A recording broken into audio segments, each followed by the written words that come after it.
Badger Beer special report. I'm here with Jen Radloff of Badger State Brewing, y'all. And we were talking about, I want to talk to Jen about the NFL draft and the preparations that Badger State and the other brewers, well, specifically Badger State, are doing to prepare for the NFL draft, which is the last weekend, I believe, in April up in Green Bay. And if I'm wrong, Jen can definitely tell me. Hi, Jen, how are you? Good. How are you? Great. So it was announced. It's been like a year and a half, right? That the NFL announced that the NFL draft would be in Green Bay. And what was y'all's initial reaction? I think let's figure out what's gonna happen here. I feel like it's been like a wait and see up until finally we got to like this past summer. Then it was like, all right, this is actually happening. Like, everybody jump on board this crazy ship and let's make sure we make the best of it. Yeah. So obviously y'all's proximity to the festivities is the number one thing where I want to start. Can you visualize that for us, especially for your people who are familiar with Badger State? Yeah, we're so fortunate with where we are located in proximity to the stadium, to Lambeau itself, and to where kind of the draft party is going to be happening. You can walk out our front doors. So if you walk out of our tap room doors after enjoying a nice beer and you're heading to your car and you turn and you look to the right, you can see beautiful old Lambeau right in the distance. We are we're one Chicago block and like 3 suburban blocks from the stadium. Mm-hmm. And then the draft festivities are right under or right in where the festivities with relation to Lambeau. Yeah, so the festivities are going to kind of be all around Lambeau. So there's 2 different sides of Lambeau that in Green Bay we kind of refer to. We've got the Titletown district that is going to be on the far side. And then we've got the Stadium district, which is where we are. So we are going to be right outside of the draft footprint. Literally on our street will be a entry exit point for the draft experience. So you have to walk by us anyway. You may as well come in and have a drink. Jen, with the influx or with the NFL draft being so close to Badger State, how's the brewery been preparing for the influx of viewers? Yeah. Our goal at the end of the day is to try to be able to facilitate allowing as many people as we can to enjoy our facility. So our main goal was, how do we open up our space? Our space we're very fortunate. It's very massive. It's just part of it is an active working brewing facility. And how do we bring people in there, keep them safe, keep everything safe? So what we're doing is, along with our normal tap room that our regulars and people that have visited us before are familiar with, we're going to have our outdoor beer garden, which is normally an open air space, but we are getting it fully tented, heated and lighted because it's April in Wisconsin, and who knows, there may be a snowstorm. From there, you can go right into our tap room through our glass garage door that'll be open. That'll lead you into our brew house, and you're going to be able to go in there for some standing room and additional seating.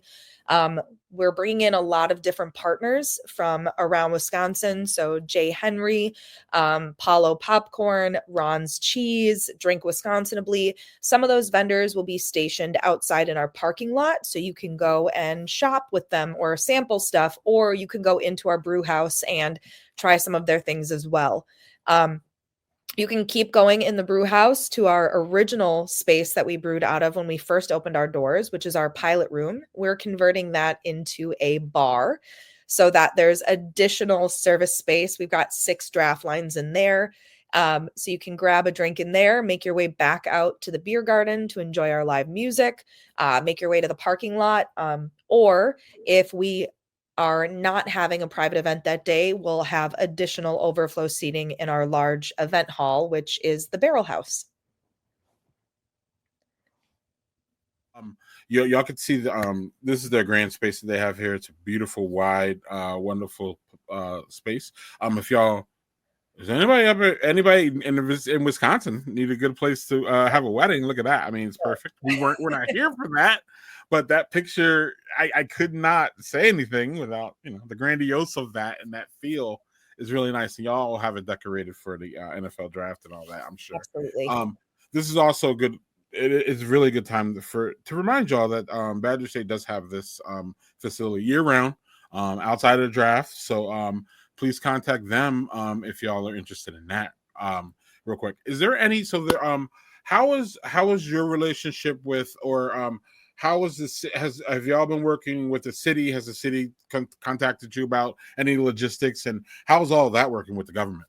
Yeah, the city has actually been pretty great. I think they're trying to get ahead of things as much as they can and try to communicate with the local businesses, so nobody is really shocked with what kind of happens that week.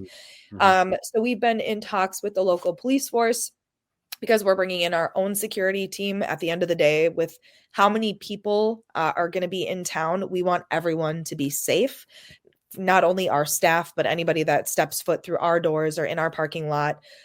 So we've been kind of working with them to coordinate communication between the groups. We've been working with the city to kind of confirm what time all of their activities are happening, where the local shuttles will be dropping off and loading in. And then also just making sure, because we're bringing in different food vendors, if there's anything special that we need to communicate with them or the city. So it's really been a big collaborative effort. I think at the end of the day, the city and all the businesses are really just focused on community. How do we make sure that the businesses can still thrive and survive during this, and have all the information that they can get ahead of time? Yeah, there's my point of view is that, we have to figure out how we can maximize these profits, especially in these events too, especially for our breweries who, again, tough time out there just in general. Okay. So let's not even, before we even get to the seasonality of it and just coming out of January and all that, making sure that we get the biggest bang for a buck, for lack of a better term, is really, really important. I'm glad that y'all are so on it, and that's great. I, of course, now, Jen, I know that, your job is to worry about all these details, and I wanted to get them out so people will know. But quite frankly, I'm not really that much interested in. What I'm interested in is the beer. So how is that working? Are we brewing more? Do we have to store more? Yeah, where does all that come in? I see that y'all bringing in people like Jay Henry and stuff like that. So that'll be fun, because Jay Henry has amazing whiskey. We all know. It's really right up the street from my house here. I'm there. I wouldn't say all the time, but I'm there a lot. How about that? Yeah, it's beautiful. And then, they're really good as far as, I don't want to go down this rabbit hole with Jay Henry, but they're really good at working with all kinds of breweries all over the state. You see their barrel age, and you see, special beers with them all over. So y'all have some different things going on, but back to y'all's beer. Yeah. Brewing schedule ramped up. What do we, y'all put out a decent amount of beer in general without the NFL draft. So I'm really interested to hear this one.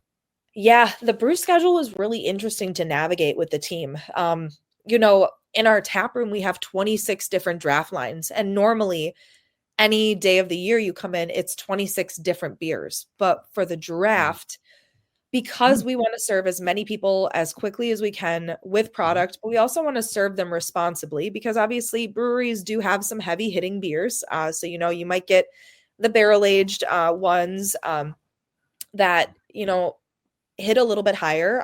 Our goal is kind of to maximize service. So we had to identify which beers we wanted to have on tap for it, make sure that we have enough brewing, while also still maintaining our regular brew schedule, because we still have distributors and accounts that need our regular occurring beer. So our tap room for sure is going to be, instead of 26 varieties, we're going to kind of narrow that down, and we're going to double up some of those lines, especially with our mainstays, like our brewski American light lager, our gold package, golden ale, our grassy place hazy IPA. So those ones that kind of are fan favorites that we know we're going to go through so much of, we're going to try to tame down our lineup so that we can serve as many people. But yeah, we had to communicate. I don't know what it is about this year. I feel like everybody is coming out of the woodwork too, which is great. We love collabs. We love that. But we're getting so many requests, and everybody who's like, yeah, let's do this thing in May and in June and July. And we're like, hold up, 3 weeks of April, we're not going to be having a production facility. That space is going to be slowly being converted into kind of a draft wonderland. And also our brew house team is going to be packaging and trying to prep enough product to get us through the draft and get distributors, because we won't be able to have distributors pick up during draft week. We're that close to the madness that it's not going to be accessible. But wow. yeah, it's a lot. Wow. So I'm hearing, and y'all do a lot of, y'all do a lot of fun things. I've seen it. I know about it. And what I mean by fun things, y'all, specifically, I mean, fun things with brewery with recipes, and like the lower end of y'all's list. At least when I was there, and what I can perceive is these experimental beers, these one-off ones. Sometimes, you know what I mean? These things that, someone will come into your tap room and be like, I really would like y'all to try. Y'all feel like that brewery that like he listens to y'all, your clientele, and y'all execute it. Some of those beers may not be made again for whatever reason. Some of them may become mainstays. That's how it works, y'all. But it's really interesting to hear y'all. I mean, yeah, because I heard the light lager and I was like, oh, where's the hazy? Where's the hazy? Oh, there's gonna be hazies. Where's the IPA? Yeah. Because you gotta have it. You gotta have the IPA for the IPA lovers, and you gotta have other things for the people who don't like them. So then there's this dynamic there. So that sounds fun. So then also y'all are traditionally a place for food. How are y'all dealing with that specifically? I heard food carts, but it's probably more dynamic than that even. Yeah, so we've always we've really found our niche in the beer world. We, at the end of the day, ownership kind of was like, we want to be really good at something, and we want that something to be beer. So food was never kind of in our end game, but we know that food gets people to stay longer. So we've got a really great community of food trucks and food vendors. So you can come out any Friday, Saturday during summer and spring, and sometimes even winter, because we're all crazy Wisconsinites and we don't stop when it's snowing. And you'll find a food truck on site. So we figured, why not make it an actual Badger State experience? So in our front main lot, we're going to have 7 different local food trucks set up, anywhere from Caribbean food, jerk chicken and plantains, to craft grilled cheese, to barbecue, to your game day brats, burgers, curds. And then we even have a brand new loaded baked potato truck. So there's going to be plenty to eat, plenty of carbs to soak up the beverages while you're having a good time. Excellent. So now I'm a foodie too. And it's really, it's not that important for me to have food, but it's nice.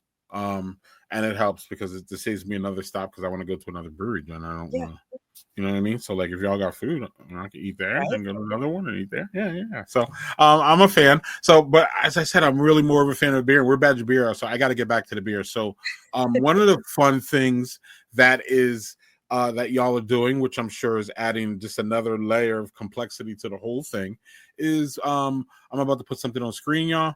But I'm gonna, for the people who are going to hear this on audio, I will give you a description. But it's called 8th Round Downtown Pale Ale, y'all, and it's, well, what is it? I'll let Jen talk about it, because this is y'all more than more than me about it than me. So yeah, so. Another thing that kind of circles back, I feel like the big conversation that always comes up, especially in Green Bay with craft beer and anywhere that I've seen, is community. So we got this really cool opportunity from the city. They are putting on a Draft City Music Fest. It'll be a 2-day event, the draft week. So it'll be the Wednesday as a kickoff of draft week, and then the Saturday of draft week. And they're going to have some large performances down at Light Park in Green Bay. So kind of more in our downtown area. And they wanted to bring together the Green Bay and surrounding area breweries to put together a collab beer that is mostly only going to be available at the Music Fest. So 9 breweries collective, Badger State, us, we were the ones that are brewing the product. And we worked with all 9 breweries. I don't know if you want me to list them or not, but we've got Cocoon Brewing, Noble Roots, Copper State, Anapee. We have Hinterland, Titletown, Stillmank, and Zambaldi. And all of those guys, we got them here about 2 weeks ago into our brew house, and we had a really fun day. Any of you that have ever had like a behind the scenes on a brew day, when you're doing a collab, it is definitely more enjoying in the beverages and kind of standing around and shooting the shit. So it's really fun. It's so cool to get everybody together because we're so busy. So it kind of forced us all to be in the same space at the same time and just enjoy each other's company and enjoy coming together to make this really cool product. It is a pale ale, so it's going to be a universally good drinker for everybody. So whether you like your IPAs, whether you like your lighter beers, you're going to get kind of the best of both worlds in that beer. Each participating brewery, we're going to get a small allocation of draft only to have in our tap rooms during the draft week, but the cans will only be available at the Music Fest. Okay. So you heard that, you beer traders. You're going to have to go to the fest to get it in order to send me some. Thank you. So real quick side note, if you don't mind, I would like to talk about just a little. You don't really have to go into it, but when you have a collaboration, it's not easy getting everybody to come together, like you said. Also, I would just like to point out that a lot of time, there is some competition in our craft beer community. There definitely is. There's definitely times where people's personalities clash, just like any other industry or anything else. But generally speaking, it's just really nice to see when brewers come together like this. We all come from different backgrounds. We all come from different things affect how we see beer, how we do our things, and for y'all to come together to do that. And also, there's a common quote, for lack of a better word, fight here, which is, dealing with the event. You know what I mean? So there's a level of, for people who don't know, I would assume that most people know the lay of the land here that are, watching us, but some people may not. There's Hinterland and Badger State, who are very close to Lambeau, y'all. And then at some point, it just gets further and further away. Titletown and Copper State are a little bit further. And then, you go further, and Anapee's kind of out. Anapee and Cocoon are a little bit out. But there's a level of thing, I think, and there's degrees to this, as I love to tell my kids. There's degrees to this. And y'all probably have a steeper curve as far as, things that y'all have to execute than Anapee or Cocoon. But I'm pretty sure Cocoon and Anapee are going to get an influx of people. It probably won't be, it definitely will not be the same amount because people won't be going out there. But at the same time, there's degrees to this. So I don't know if you want to talk to that and just talk about your local, how y'all feel about your local, brewing compadres. Yeah. I always like to say friendly competition. There's got to be like an equal level of you have to be competitive. At the end of the day, we're all competing to have similar distributors, get our product out. And, but I think what really helped is we started at the same time as Anapee and Stillmank. So, I think that was kind of our first real deep dive into the industry, was having those two breweries that were kind of coming up along this the same time as us and trying to uplift each other. And through that, there was obviously breweries that had been there before. There was, Hinterland and Titletown that kind of paved the way in the area. Copper State came after that and so forth. We all have our specific types of product that we brew. We all have our different kind of niche areas that we're in. And we're really finding, I know it's probably not like this with every craft brewing community or area, but we are spread out enough that there's enough business for all of us. And when we do get the chance to get together, whether it's for our annual Edward 40 Hands, we can talk about that another time, competition, or if it's just for like doing a collab brew, we're more often than not always going to say yes. It's just a really fun time, and it's cool to see everybody's clientele get excited about it, because I do think that everybody thinks there's this like constant underlying competition or like but it's really not like that. It has its moments, and obviously personalities can clash at times, but I think that just makes it more human. Yeah, I can definitely confirm that in Wisconsin we have breweries that are competitive, quote, like that are close. I can confirm. We will not go to names. We're good on that. And also, lastly, we would love to collab with y'all. So if there's any kind of way we can, we would absolutely love it. That would make me go to Green Bay and enjoy all y'all's breweries up there, because y'all all bring something different, like you just said. Really, they literally do, y'all. Yeah, they do. So right, and there's some similarities with the beers, of course, in the styles that are brewed, because generally northern Wisconsiners drink. I think we won't be able to touch this in it. We're gonna have Jen back, y'all.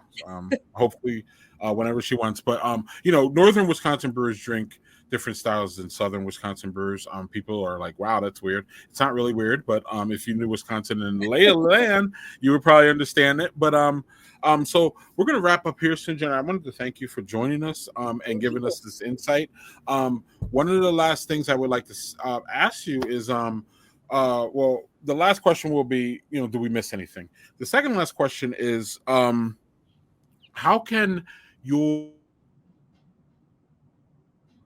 client, your how can they help? What do y'all have to say to y'all's community with the influx of people coming from literally 50 states coming in for that week? How can they help? What should they do? All that. First of all, just thank you. Thank you to the community in general and for being interested in what we do. I think how you can show up for us or the craft brewing community in Green Bay, it varies on how you're feeling. If you're from Green Bay and you're like, there is no way I'm going near that mass crowd, come out the week before, buy some beer to go, or go to some of our local breweries that are maybe a little bit out of the way. Cocoon is fantastic. Anapee's wonderful. Stillmink, Zambaldi. Those are all great ones that you can go and visit that I think they're still definitely going to be busy, but you might be more, there might be ample or space for you to kind of sit down and enjoy yourself. But otherwise, grab beer to go. If you're coming to town for the draft, please stop by. Come say hi, have a drink. We, as a token of a thank you to a lot of our community members, if they signed up for our 2025 Badger membership, our Badger Club, they're getting special wristbands the week of the draft, so that they're not going to, they're going to get reduced pricing on draft beers during that week. And that's our thank you for them being regular customers. And we also are potentially going to reopen up for one day only additional sales for our membership, so that people can get in on that bracelet if they would like, and they're coming to town. But yeah, excellent. Come out, and stay home, but drink beer. This guy going to be ready? That's going to be ready. The tap truck is going to be out on Lombardi, on the Lombardi facing side of the business, and you can grab a beer as you're walking into the draft. Okay. And then this little one that you sent me here, and then this is another. That's our container bar. That's outside in our beer garden. So that'll be open. You can grab cans while you're out there. Yeah. Okay. And then, lastly, before I promise this is my second last question. You're fine. So lastly, really quick, just a quick sum up of this. So y'all will have this on tap during the event or during the whole draft until it goes, because it's going to go, and then you can only get cans down at the event is what. But please go do that again so people know for sure. So each of the breweries is going to be able, they're going to have a small allocation of draft. So What that means is we might have a quarter barrel, we might have a half barrel, but that's all each brewery is going to get maximum. And when it's gone, it's gone. So we're all going to be putting it on at the start of the draft. I would assume probably on Wednesday or Thursday. We have not fully discussed that yet, but the week of the draft, we would have it on. And then can only won't be available at any of our breweries. It'll be available only at the Draft City Music Fest. That's being held on Wednesday and Saturday at Light Park during the draft week. Gotcha. And that's just going to be, food trucks, more beer, Yep. Music, just celebration, just chilling out. All right. I hope so number one, I really hope for good weather. It's touch and go in April, y'all. Like, y'all don't know how it's touch and go here in Wisconsin. Here down in Madison. And you could literally have anything from like 70 degrees to hail. And you could also have that within 24 hours. So I don't, right? So I hope that y'all have because any kind of beer event when it's messy out, it's just not. I mean, it's great because a lot of our people are troopers. They'll be out there. Like the Green Bay people will be out there. Now, you coming from Florida or you're an Atlanta Falcon fan and somehow you're up here. Again, we wish you luck. Maybe we can get maybe the thrift stores will do good, Jen, because then people will be in there buying like coats and stuff. The pro shop, people are just gonna be like jackets and raincoats, come with layers. All right, Jen, I wanted to thank you for joining us. But is there anything that I missed, because I probably did, that you wanted to talk about as far as the draft process, how people can help, what's going on at Badger State? Anything that we missed, or you want to sum up? I feel like we touched on it all. We're just really excited to see people and serve you. So if you come out and you recognize my face, I'll be behind the bar. Say hi, be nice, have a good time, and enjoy Green Bay. Excellent. And I can say go Packers, right? We can say go Packers here. I think so. Why not? Okay. Go ahead. All right. I'm not necessarily a Packer fan, but doing this, I'm a Packer fan. I shouldn't probably admit I'm not a big ball sport person. I've lived here my whole life, and I'm like, oh, okay, but don't tell me. Look at you, all spoiled literally under the hollowed halls of football. And I know. You see it every day. Actually, the one picture that we have, I think you can see the top of Lambeau, the broadcast booth or whatever it is. That is just a great perspective. It's just funny because when I see the picture, I'm like, it's Lambeau, you know what I mean? And you're just like, it's Lambeau, it's cool. I mean, not that you're just, but it's almost like the people in Colorado with the mountains. I'm a mountain guy. You just see the mountains. You're like, the mountains, they're always there. And I'm like, I can't stop looking at them. They're beautiful. What are we doing? Yep. Anyway, thanks, Jen. Thank you. And good luck. We'll talk to you. Maybe we can do a post recap of so how did it go? I will wait at least 2 weeks or a month after to send a media request. Appreciate it. Okay.